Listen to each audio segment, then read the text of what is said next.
So today we're talking with Jeff Brand, owner of Brand Properties Group with us, and we're going to talk a little bit about the market.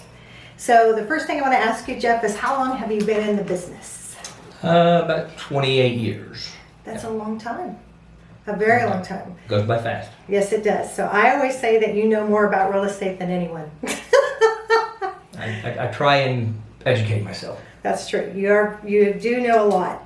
So my first question for you today is, we hear a lot about this market and how it is balancing out. And so I want to know your thoughts around that. It's interesting because it is a changing market, and the bad thing is when the market's really good and it's changing, it means it's going down, but going back to normal is not a bad thing. With a changing market, sellers will take a little longer to sell their houses, but buyers will have more opportunities. A balanced market's where we want to be.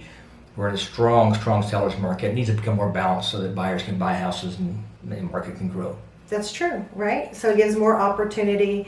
And so kind of you and I have kind of discussed this a little bit when we were talking about the mindset around selling a house and sellers when a market starts to balance and they feel like, oh my goodness, maybe I'm not going to be, getting the same thing. But you and I both talked about how much equity has been gained in the last couple of years. You want to talk about that? Yeah, it's a little unrealistic. What we've gone through is that we've had 20, 25, 30% appreciation, and you can't not only expect that to keep going, but you can't not expect to have to get some of that back. Right. So when people are like, well, last year I would have made this, well, maybe, but what about 3 years ago? So if you've gone up, if you're up 50% in 3 years, and now all of a sudden you're only going to be up 40%, it's not a bad thing. Right. So in other words, you've still gained that equity. Yeah. And if you're going to sell, and you were going to sell in 2019 and you're going to sell now, you still have that equity, which was absolutely abnormal compared to maybe the 3 to 5% we were gaining traditionally. Right.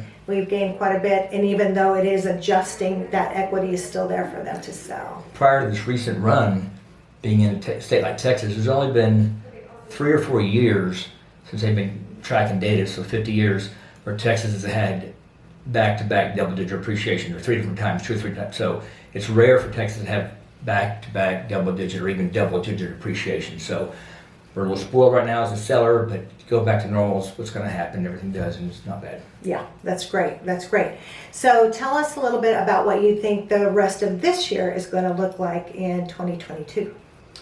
I would imagine we'll have a typical year, and that the fall slows down like it usually does, and slow down a little bit, and I think it'll start to pick up before we get to the year end like normal. And I think next year will be a good normal year. It won't be like it's been the past couple of years, but I think it'll be a good normal year. Right. So we kind of know what to expect more or less in the real estate business. In this market, I'm not looking for big depreciation. I think that 5 or 10% could happen just because it's gone up so much, but hopefully we won't even see that. Right.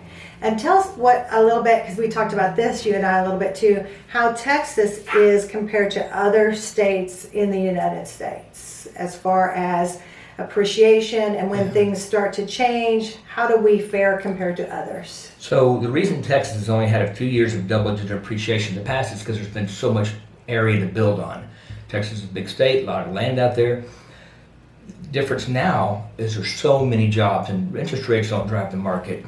The attitude is what drives the market is jobs, jobs, jobs. And there's more jobs in Texas now and coming to Texas over the next 10 or 15 years than anyone ever anticipated. So people have to have a place to live, regardless of what the interest rate is. Right. So that's good for us. That's good for us. Good for Texas. Right. So, okay. Well, thank you so much for today. We appreciate it, and we'll see you again shortly. Thank you. Until next time, like us on Facebook, subscribe to us on our YouTube channel, and remember, we are your DFW experts in real estate. So if you're looking to buy or sell, please call us.